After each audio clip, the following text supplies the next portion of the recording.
Mary Beth, welcome aboard to the show. Thank you so much for joining us today. And thanks for having me. Looking forward to it.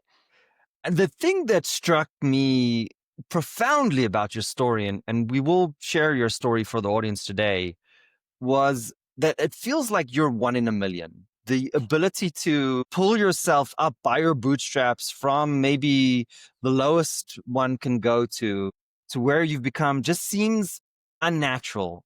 Let me ask you this. Do you believe anybody can undergo such a transformation, or is there something special about you? No, I know many people who have gone through very significant transformations. Maybe they didn't end up a federal judge, but that's actually not sort of the crux or the most important part of my story. They certainly have gone from being debilitated, whether it's from addiction or trauma or mental health, and finding healing and finding sort of a robust, happy, productive life. The judge title is a little bit unusual, but the overall arc I think is fairly common. People are able to get the help that they need. What was special about your journey where you were able to break a habit and kind of start really a new journey, a new road, and stick with it? Well, I mean, I will share an actual positive data point to put that in context, which is we hear these stories about how only 10% of people that have an addiction ever recover, or 15%. And that is just not true. Mm. That's really a number focused on for each effort. And part of the reason that's low is that most people, including myself, can't be perfectly abstinent from day one, right? But if you look at lifetime, in their lifetime, 75% of the people who meet the criteria for having a substance use disorder, which Mm. is the modern name for addiction, they will recover to the point that they later don't meet that criteria. So I think we don't really understand that positive number, and I like to share it to give hope to the person struggling, but also their friends and family who can also feel very hopeless and debilitated about the whole thing.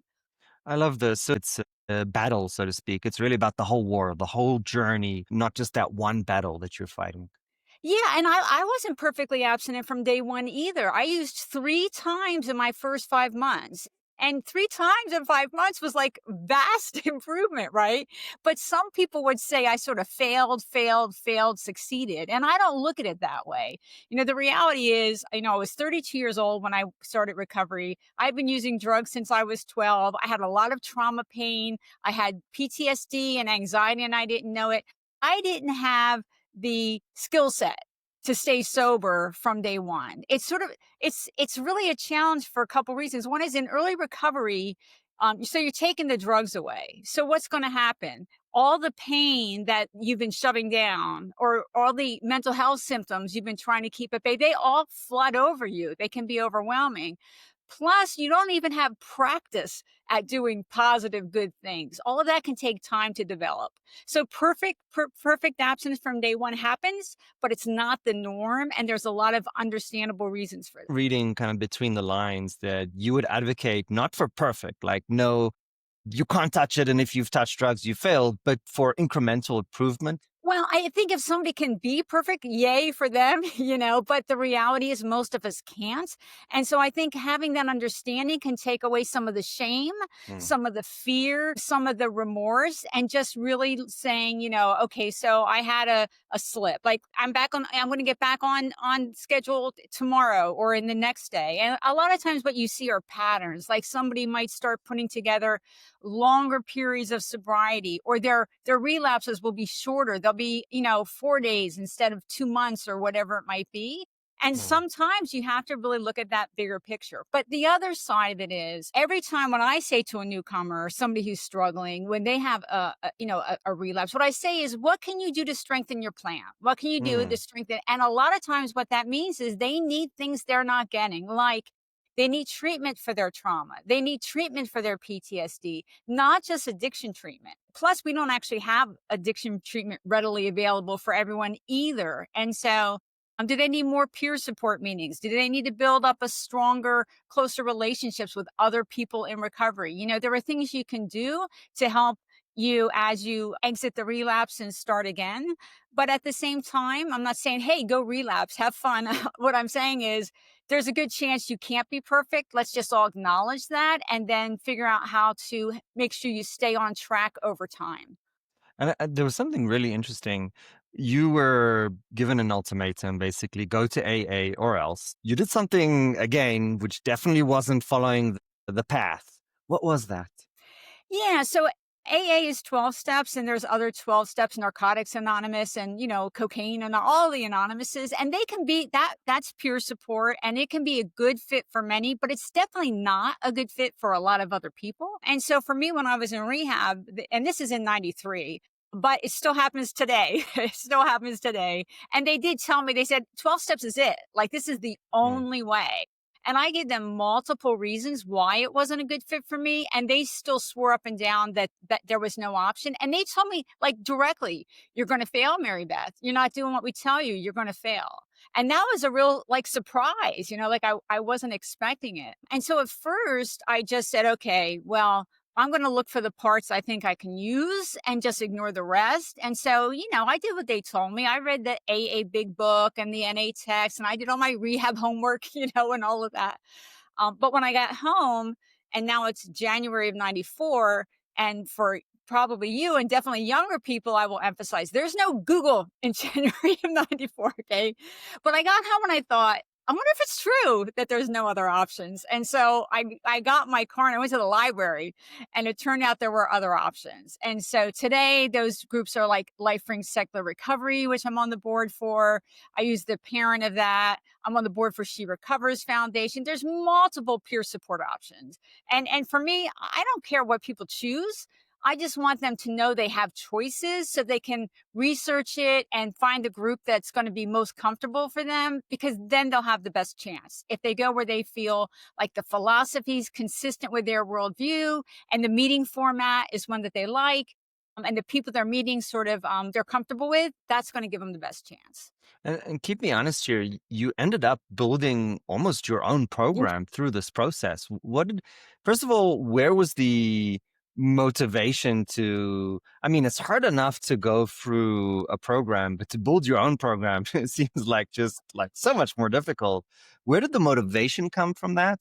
And then, if you could share kind of the process of building your program, what did that look like? So, more people do it today. In fact, today we talk a lot about individualized assessments for what's the right treatment plan for someone, but I didn't know anyone else who did it in my day. I did it because I was sort of forced into it, right? Because Mm, they told me there was nothing else and that wouldn't work. And so I just always I viewed it as my job to listen and to mm, consider, because they knew more than I did. They knew more than I did. That didn't mean everything they were telling me was going to work for me, but some of it would. There were some good ideas there. I pulled some ideas out of 12 steps. I learned some things in rehab. So I s- I would listen during the meeting smoke break if somebody said something that sounded useful, So I really viewed myself as having that I should be proactive and looking for ideas. But then I was the decision maker. I just always mm. felt like I get to filter this. Is this going to work for me? Is this an idea that I think's a good fit, either, especially right now, something that I can use right now? And so I just always thought of it that way, that I was the decision maker, but I also had to be humble and admit that I don't know everything and I need to be looking for good ideas. And so that was sort of the crux of it. And today, like LifeRing calls that building a personal recovery plan. Mm. So it's definitely more common today than in 94. And I will say, some people really prefer that to the structure of 12 steps. 12 steps is very much, here's the 12 steps. They go in this order, work them in this order. For some people, that's a good fit. And for others, they balk at that. So Right. it's really just about what's going to work for the individual rather than trying to push them into the box that we know best or that we think they should be doing. There was an element of ownership, right? Mhm. You built your program, that means you owned it. And Yeah. when people own their decisions, then that creates what we call intrinsic design. And intrinsic design, we know, creates much more powerful outcomes. So there's something almost trailblazing in the way you approached it. Well, I mean, part of what I was doing, although I didn't realize it at the time, was sort of building up my confidence and my competence to sort of guide myself. Because Right. when I thought about it later, I realized what I was sort of doing was like an analysis, sort of like, okay, who am I? Like Right. recognizing who I was fundamentally, trying to figure out what's my goal here. How do I think I can get there? Building a plan. Like, for Yeah. example, I had to prioritize what I was going to work on because I had destroyed so much of my life. Like I couldn't possibly work on everything at once, right? So there was that prioritization process. What's my first goal? What's my first plan? What's my second goal? When can I start working on this other thing that's not on the highest priority list? So it was that process that it turned out actually applies to pretty much everything. Everything in life, yes. And so it That's sort of it made beautiful. me feel more comfortable that after all those years of seeing my life making choices that caused me to be going, down, down, down, that I was finally figuring out how to build a foundation that was going to move me forward. And so it did help me. It was wrong of them to tell me there was no other way. That put Mm. my recovery at risk. But in the long run, taking ownership, as you say, did actually help me. Yeah. This is brilliant. I mean, there's so much beauty in your story that is not necessarily intuitively visible. So I deeply appreciate that. Where was the moment where you understood, okay, I need to make a change? Well, I will first caveat it with we don't really emphasize this rock bottom idea anymore because we don't want people to think you have to have a horrible rock bottom in order to recover because that's just not true. And it's actually advantageous to address any substance use disorder or addiction that's coming up at an earlier point. And so today we talk about let's deal with it at the mild or moderate level before it gets that severe.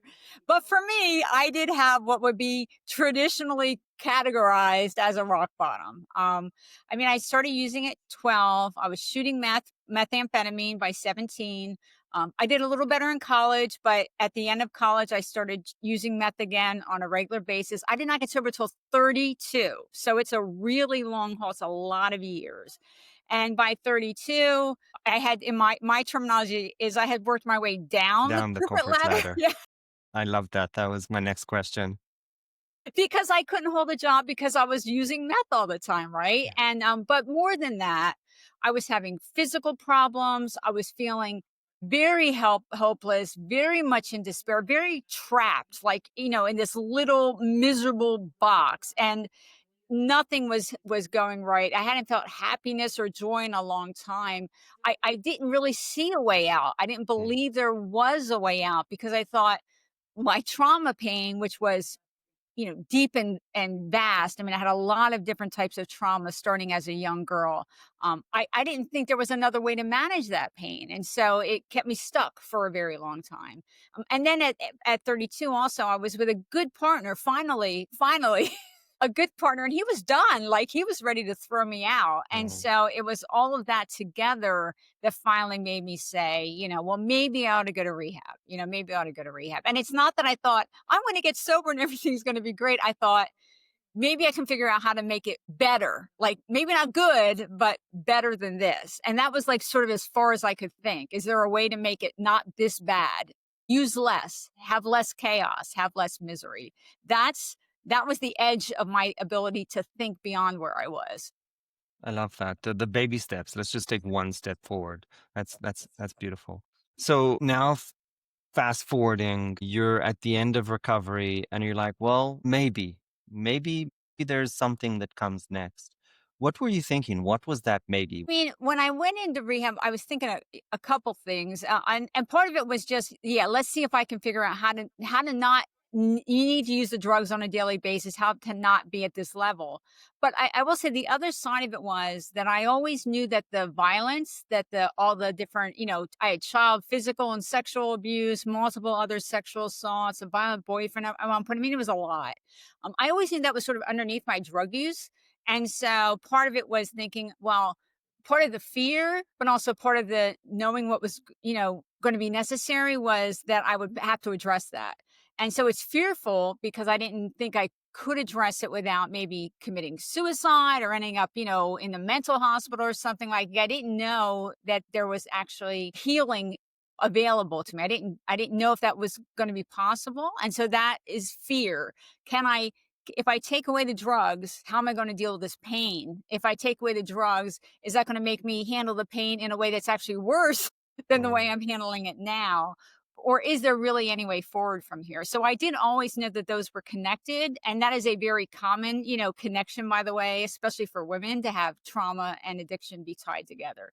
So those things were in the back of my mind, but there was a lot of fear. I remember when my husband was driving me to rehab, we're like, halfway there, and I looked at him and I go, I don't remember deciding to do this. I don't remember deciding to do this. And he gives me a look like, you're doing it, and but it was just the fear was overwhelming me. What are they going to expect from me? You're taking something away. What am I going to do without it? Like, just not really having trust or faith that there was a path forward. When did the law come into the mix? When did the whole, I'm guessing you first became a JD, right? That's the first Yes, step. yes, yes. Well, I will so all my stories tend to have complications. All right. So I graduated from Berkeley, and I had done a little better, and I say better, not good, better on drugs for the first couple years of college. But I started using meth again in January of my senior year of college.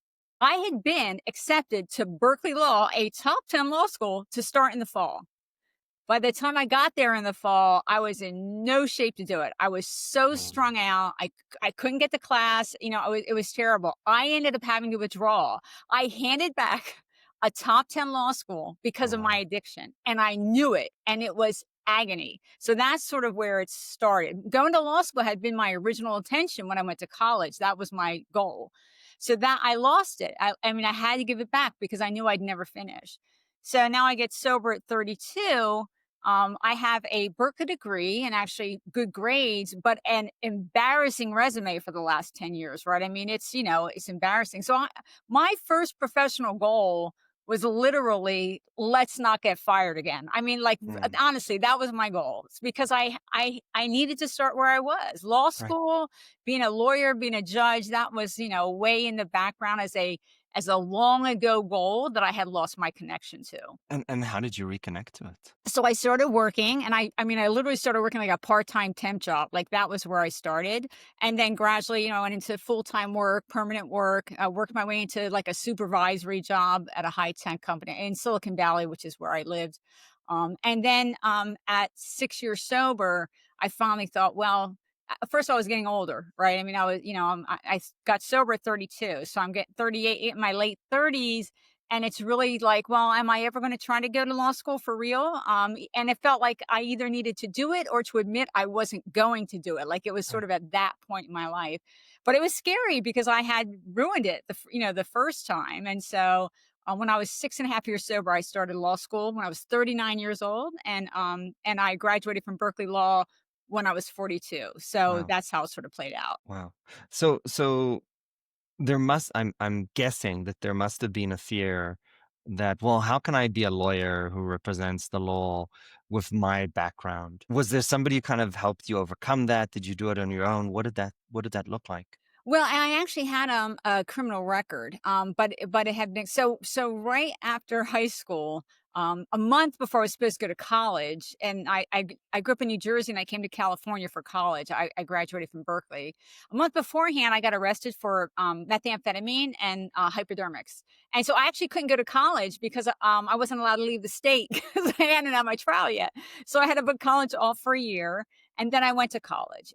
But they treated me very lightly. Like, they knew I didn't have a juvenile record, that I Mm. hadn't been in trouble. I've been in the newspaper for winning the most scholarship money in my high school. I mean, it was a small town. They knew who I was. Mm. And so in my sentencing order, it said that if I didn't get arrested again, I think it was for 5 years, that I could get my record expunged, which means Mm. erased, basically. Right.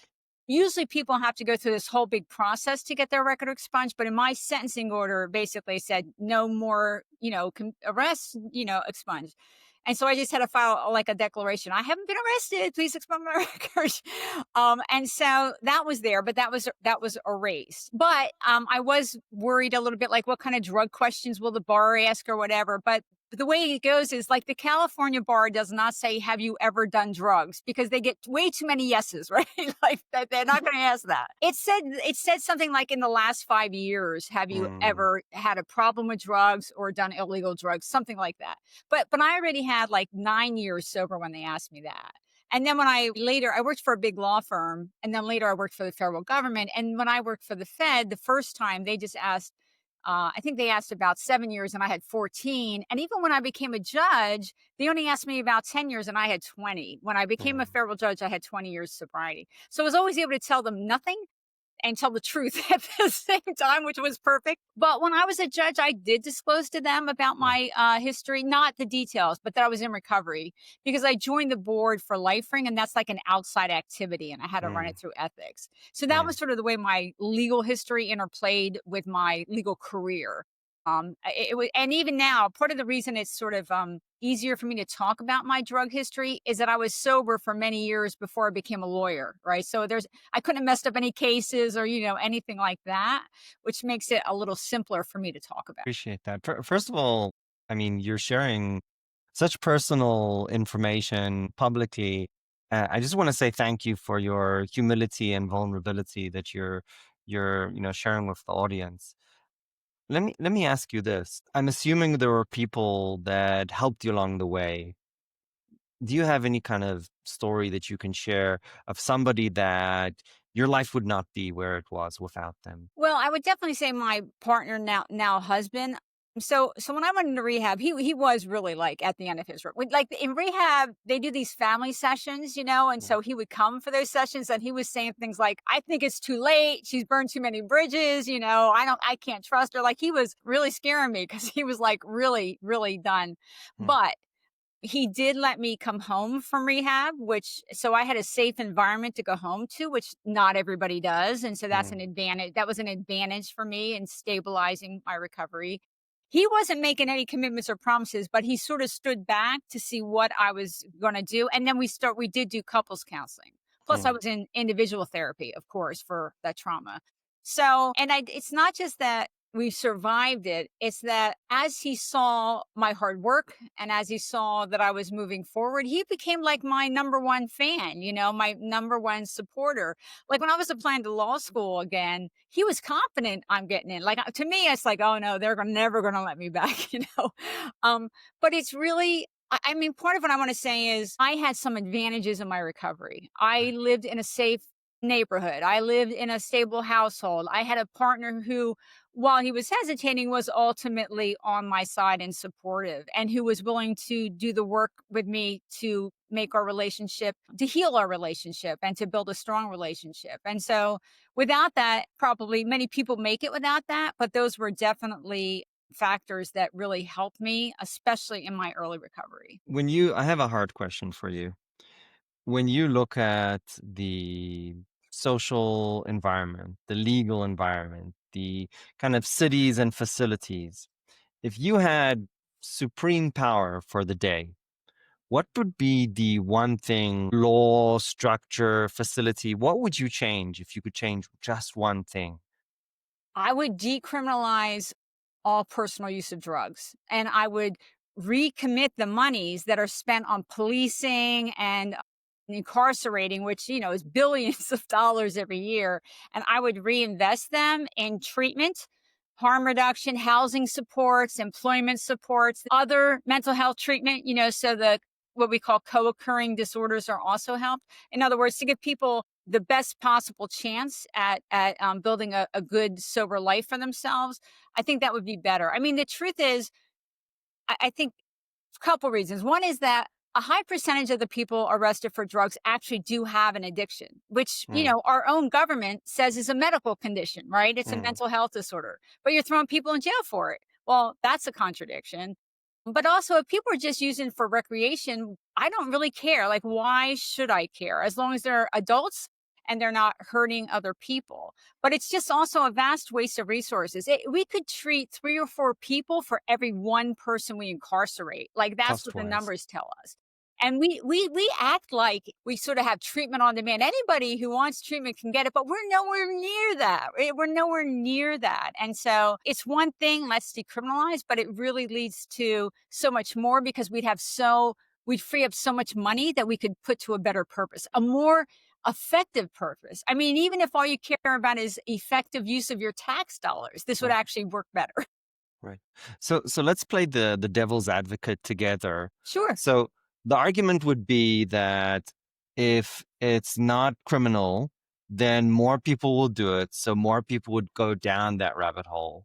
So there is a function of their criminalization to actually prevent.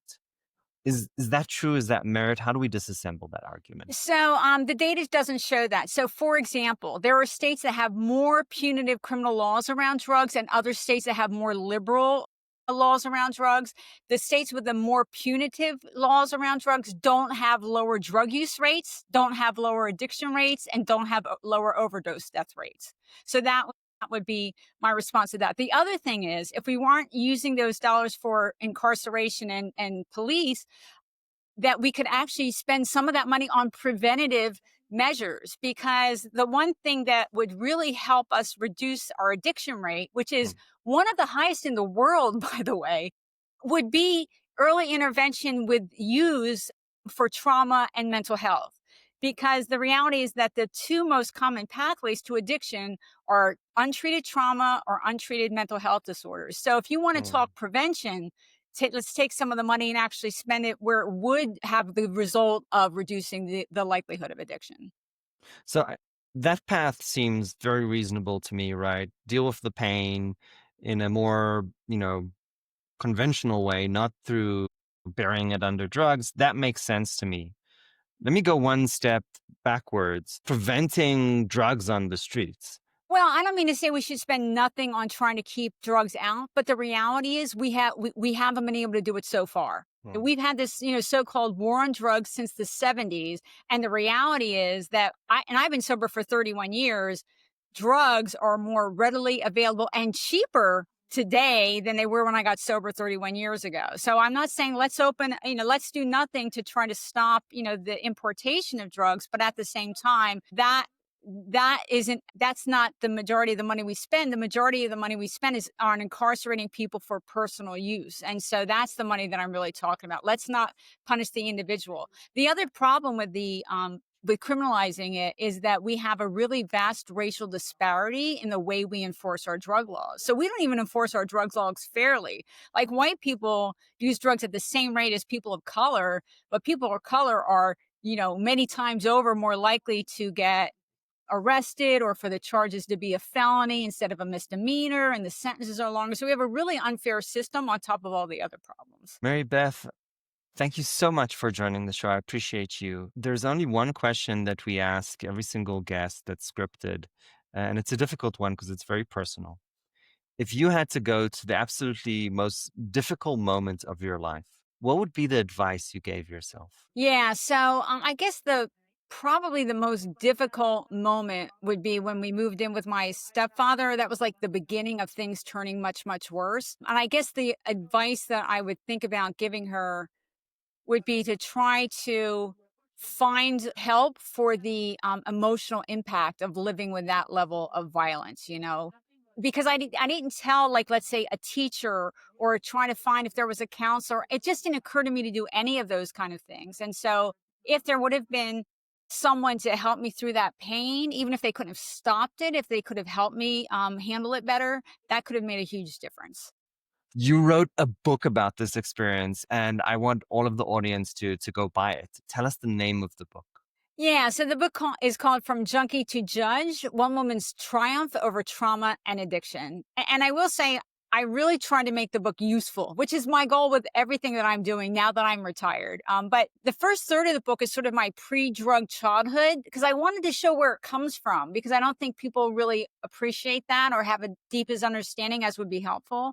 And then it's sort of the middle, the usual, chaos and misery of the drug addiction. But the last third is recovery, my first 3 years of recovery, because I wanted sort of a more realistic example, but also how did I build that sort of individual plan? What strategies or techniques might be useful to other people? So that's sort of how I thought about the book. How can I how can I make the book helpful to others? That was sort of a big part of the goal. Now, can just anybody learn something from the book? Yeah, because I mean, look, it's really a story of overcoming challenges, right? And so we all have different challenges in our life, but it can be a story about how to address those challenges, how to move past those challenges, and a lot of the strategies that I used are applicable to pretty much anything that you might be in recovery from. And most people have something, whether it's food or gambling or just grief or pain of some type. So I think in that sense, it is universally useful to see it as a story of finding a way out. Mary Beth, thank you so much for joining the show today. I appreciate you. Thank you. Thanks. It's been a great discussion. I appreciate it as well.